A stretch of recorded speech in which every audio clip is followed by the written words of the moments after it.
சுட சுட இருக்க சாப்பாட்டு கூட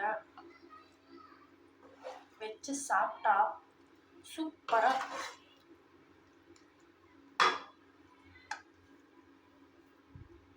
என்ன மாதிரியே நிறைய பேர்த்தோட ஃபேவரட் லிஸ்ட்டில் இருக்கிற இந்த பள்ளிப்பாளையம் சிக்கனை ஈஸியாகவும் அதே சமயம் டேஸ்ட்டாகவும் இன்றைக்கி நம்ம செஞ்சு காட்ட போகிறோம்.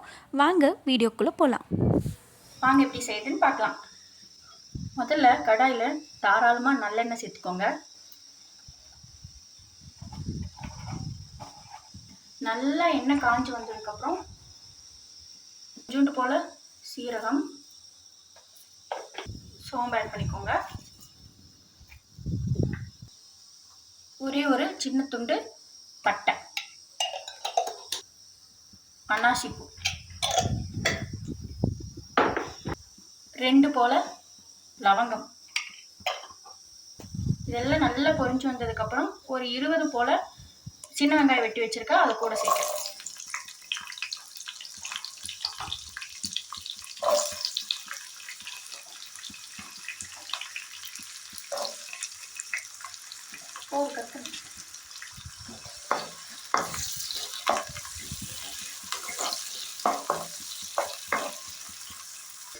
கொஞ்சம் போல் கருவேப்பிலை சேர்த்துக்கோங்க.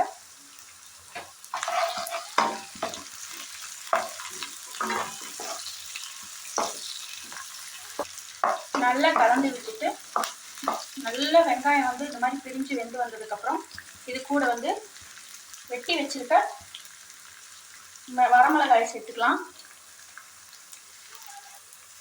வரமிளகாய் வந்து 5லேருந்து 6 இருக்கும். இதை வந்து விதை நீக்கிட்டு வச்சிருக்கேன்.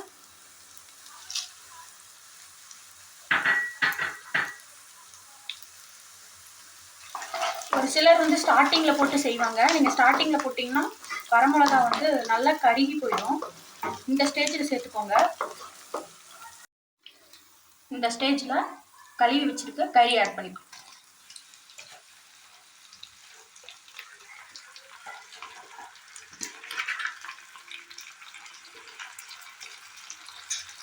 கொஞ்சம் போல் உப்பு போட்டுட்டு எல்லாத்தையும் நல்லா கலந்து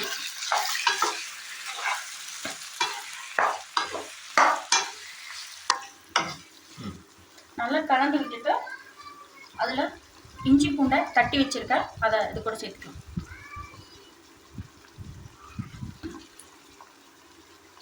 ஒரு 3 பழுத்த தக்காளி இதில் வெட்டி வச்சுருக்கேன், அதையும் இது கூடயே சேர்த்துக்கலாம்.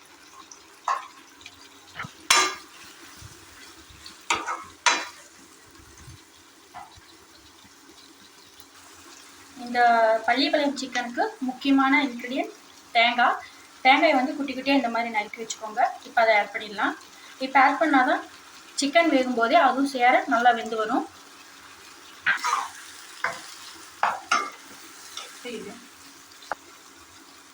இப்போ வந்து கொஞ்சோண்டு மஞ்சள் தூள், கொஞ்சோண்டு மிளகாய் தூள், கொஞ்சோண்டு கொத்தமல்லி தூள், கொஞ்சம் போல் கரம் மசாலா. இதெல்லாம் வந்து 1/4 டீஸ்பூன் தான் இருக்கும். எல்லாமே கொஞ்சம் கொஞ்சம் தான் போட்டுக்கணும், அதிகமாக போடக்கூடாது. இதில் மசாலா வந்து தெரியவே கூடாது, அந்தளவுக்கு கொஞ்சமாக போட்டுக்கோங்க. போட்டுட்டு எல்லாத்தையும் நல்லா கலந்து விட்டுருங்க. ஸ்டேஜில் வந்து ஒரு கொஞ்சோண்டு தண்ணி சேர்த்துக்கோங்க. இப்போ கொஞ்சோண்டு இதில் கொத்தமல்லி சேர்த்துட்டு மூடி போட்டு மூடி வச்சுருங்க. அப்பப்போ எடுத்து கலந்து விட்டுருங்க.